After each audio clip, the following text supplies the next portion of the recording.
minha mãe é a Virgem Maria. Olá, salve Maria Santíssima!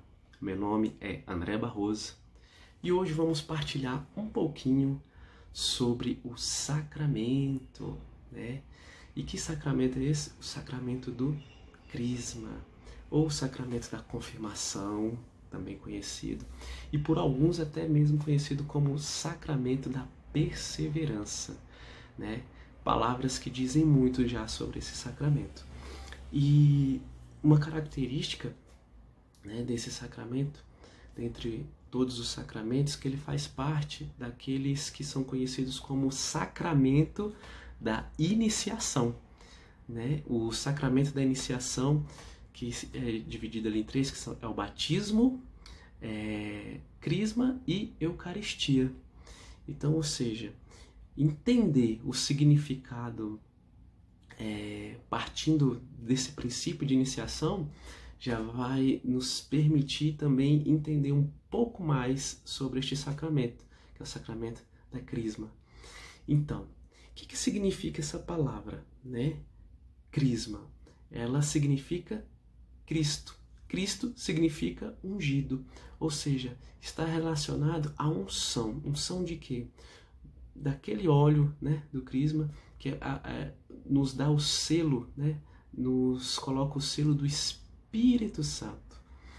Então, ou seja, ali no sacramento do crisma, nós recebemos o selo do Espírito Santo, que também é conhecido como os 7 dons do Espírito Santo, que são fundamentais para que nós possamos viver dando um verdadeiro testemunho da nossa fé aqui nessa terra. Então, ou seja, se a gente fizer uma comparação entre esses dois sacramentos, que é o batismo e o sacramento da crisma, nós vamos conseguir destacar algumas coisinhas. Porque, vejam bem, enquanto o sacramento do batismo, os responsáveis pela fé daquela pessoa que está sendo batizada, os responsáveis, os que assumem essa responsabilidade, né, são os pais e os padrinhos. Já no sacramento da crisma, quem assume a responsabilidade de manifestar a sua fé, né, de buscar desenvolver a sua fé, é a própria pessoa, é o crismado. Então, ou seja, daí você já nota uma diferença. Por isso que a gente pode ligar o quê? O nome de confirmação, né? Então, o nome confirmação também é para confirmar a minha fé, que um dia lá no passado, né, geralmente acontece quando criança, eu fui batizado. Então, ou seja, estou confirmando a minha fé, que a minha fé é uma fé cristã, uma fé católica, apostólica, romana. E é importante também destacar que no batismo, né, geralmente ali o batizado, o que acontece? Ele recebe um sinal no peito com óleo, que é o óleo da crisma, né? Isso mostra exatamente o que? A união destes dois sacramentos, né? São sacramentos que estão unidos, né? Algo que a gente consegue perceber também. Bom, e fazendo um paralelo entre esses dois sacramentos, até para compreender melhor, porque existe, né, às vezes um abismo no entendimento deste sacramento. Algumas pessoas acham até que ele não é importante, mas é de suma importância o sacramento do crisma. No batismo, você nasce, né? Inicia a vida cristã, ou seja, você deixa de ser criatura para ser filho de Deus, né? Olha a diferença. Já no sacramento da crisma, você cresce, né? Em um você nasce, no outro você cresce. E por que você cresce? No batismo você já recebe os dons do Espírito Santo. Só que no crisma você recebe um poder muito maior. O Espírito Santo, ele vem com todo o poder, com toda a autoridade, né, para ocupar, né, um espaço na tua alma, na tua vida, no teu coração, no teu entendimento, né? Como? Através dos 7 dons, né? É como se fossem ferramentas que nós recebemos ali naquele momento para viver a vida dali em diante. Por isso que é orientado o batismo quando criança, e ali no início da adolescência, 12, 13, 14 anos ali, a pessoa é crismada, porque ali naquela fase é exatamente onde começam os combates contra os inimigos, né? Propriamente dito, que é o inimigo da carne, é o inimigo mundo, é o inimigo diabo. Ou seja, são esses três inimigos que, com os dons do Espírito Santo, nós acabamos assim sendo capazes, né, de lutar com autoridade, né, para vencer, é claro. Bom, dando continuidade, a gente pode lembrar, né, do sacramento da Crisma como o dia do Pentecostes. O que aconteceu no dia do Pentecostes? Todos ficaram cheios do Espírito Santo, sem medo nenhum, né, e foram anunciar a boa nova, e foram anunciar com autoridade. Eles estavam repletos, cheios do Espírito Santo, cheios de dons, cheios de sabedoria, cheios de discernimento, né? E assim, com uma sede imensa de dar testemunho desse amor, né, no qual eles experimentaram. Então, continuando fazendo esse paralelo entre o batismo e o crisma, você vai entender que depois do sacramento da crisma, você passa a confessar a sua fé publicamente. Olha só, enquanto com o batizado você fica ali mais retido, né? Com o sacramento do crisma, não. Você passa a manifestar a sua fé publicamente, porque você vai anunciar, né, essa boa nova. Você é convidado a ser discípulo, a assumir o ministério, assumir uma função, né, dentro dessa sua missão como cristão. O convite é ousado, porque o convite qual é? É uma convocação, não é nenhum convite, né? A convocação qual é? É você continuar a missão de Jesus nessa terra. Então, olha a importância de ter uma boa formação para entender o sentido do crisma. Porque se eu faço o crisma, né, e eu não compreendo a importância dele, é igual dar as melhores ferramentas para uma pessoa que não está habilitada e não tem conhecimento para poder utilizá-las. Um exemplo que eu gosto de dar é o seguinte: você tem que atravessar um campo, né? Esse campo está cheio de perigos, minas, bombas, buracos, armadilhas. Mas aí te dá um tanque para atravessar esse vale, esse campo. Só que eles te dão um tanque, o melhor tanque do mundo, onde é impenetrável, onde ele pode passar sem medo nenhum naquele campo. Porém, você não tem instrução para manusear aquele tanque. É mais ou menos isso. Se eu tiver uma formação falha, né, durante minha crisma, minha preparação para o crisma, eu não vou usufruir o quê? Dos 7 dons. Eu não vou usufruir desse presente que Deus nos concede, que é o quê? É o Espírito Santo. Bom, e para entendermos melhor o papel, né, do sacramento do crisma, é importantíssimo compreendermos o quê?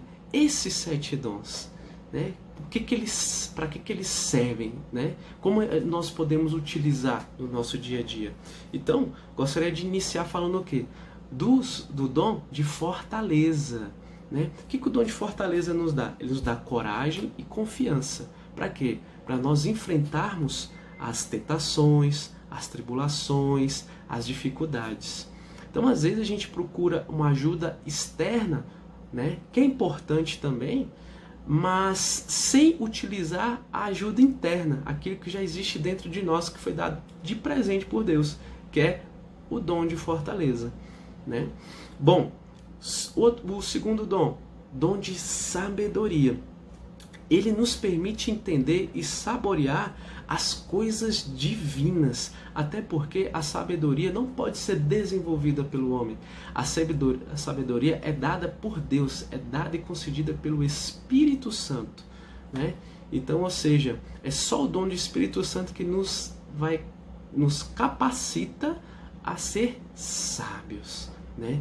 E a entender um pouco mais sobre esse natural, sobre experimentar sobre esse sobrenatural, né, de Deus que está todos os dias aí na nossa vida e às vezes a gente não percebe. Terceiro dom de ciência. São três dons muito parecidos: sabedoria, ciência e o entendimento. Mas eles são dons distintos, né? E eles se complementam também. O dom de ciência, o que é? Ele nos permite aperfeiçoar a nossa inteligência.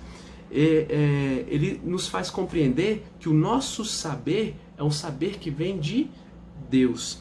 E se o mundo admira ou nos aplaude por algo que nós fazemos, né, a ciência, né, o dom de ciência nos permite compreender que o quê? Que esses aplausos, né, que nós recebemos, na verdade, pertence a Deus. Essa glória pertence a Deus.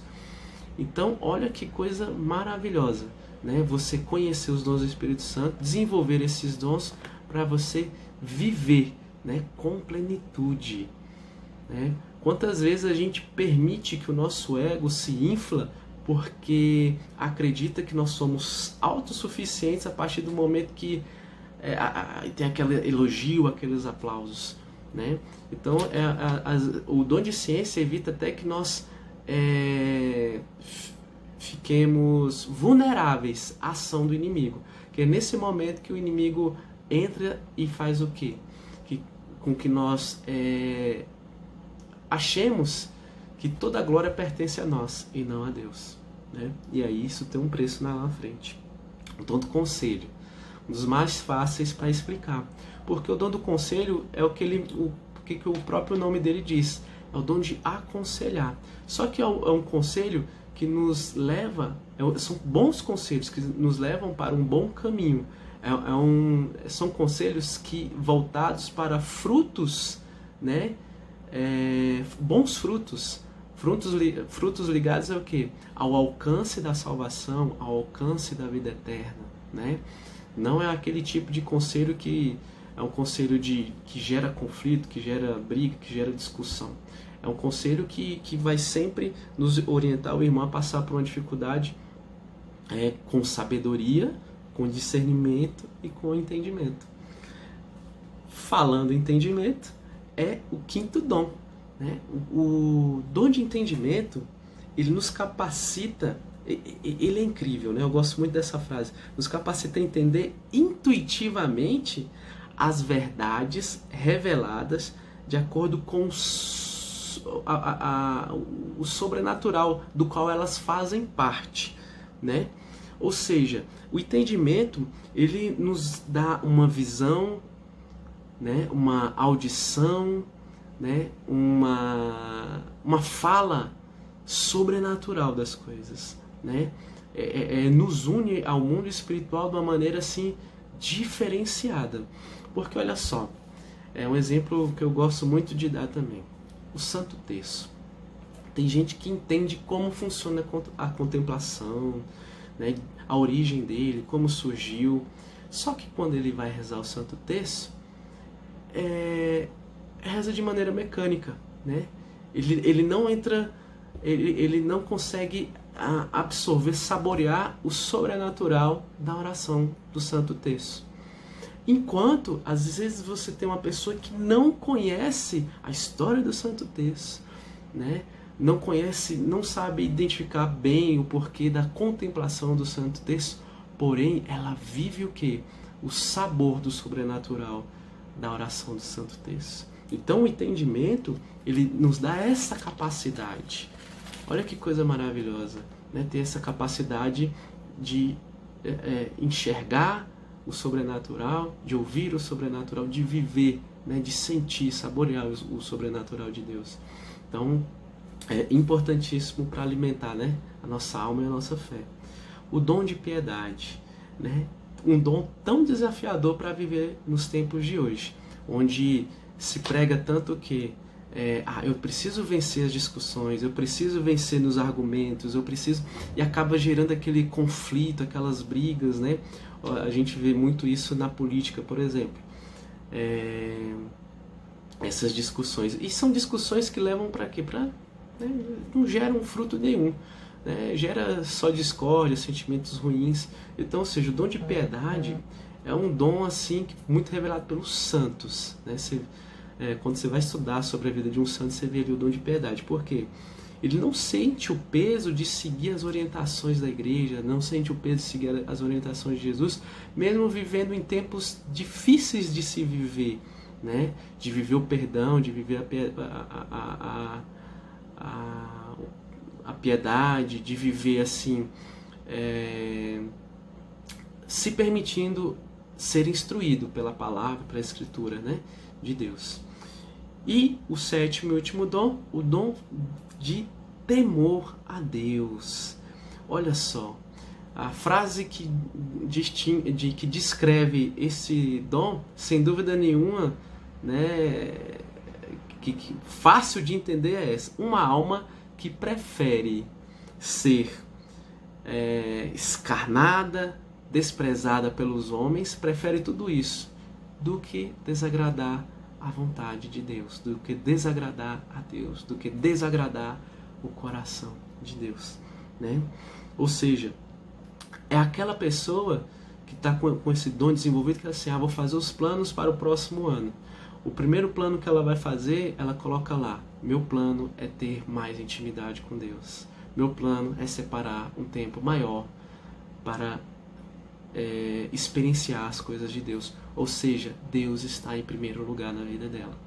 Então, ela é capaz de abrir mão de qualquer coisa para agradar a Deus. Isso é o dom de temor a Deus, né? E é tão interessante porque está tão ligado à dependência, né, de Deus, esse dom, que nos faz refletir muito, né, da necessidade, não só do temor a Deus, mas de todos esses dons que são presentes, que estão presentes em nossa vida e às vezes a gente não acessa, não utiliza. E eu gostaria de finalizar essa pequena partilha lendo um trecho do Catecismo, né, da Igreja Católica e Apostólica Romana, que fala o seguinte, né, lá no número 1303, fala do sacramento da confirmação, né, o sacramento do crisma, ou sacramento da perseverança. Depois de né, refletir, né, sobre essa explicação, essa explanação sobre o sacramento do crisma, como faz mais sentido, né, ele também ter esse nome de sacramento da perseverança. E aí começa assim: por isso a confirmação produz crescimento e aprofundamento da graça batismal. Enraiza-nos mais profundamente na filiação divina, que nos faz dizer Abba, Pai. Une-nos mais solidamente a Cristo. Aumenta em nós os dons do Espírito Santo. Torna mais perfeita a nossa vinculação à Igreja. Dá-nos uma força especial do Espírito Santo para aprofundar e defender a fé, palavra e pela ação, como verdadeiras testemunhas de Cristo, para confessar com valentia o nome de Cristo e para nunca sentir vergonha em relação à cruz. Olha que coisa mais abençoada. Que a paz de Jesus, o amor de Maria e o fogo do Espírito Santo possam conduzi-los a viver plenamente a sua missão como discípulo, como testemunho da fé de Cristo. Amém?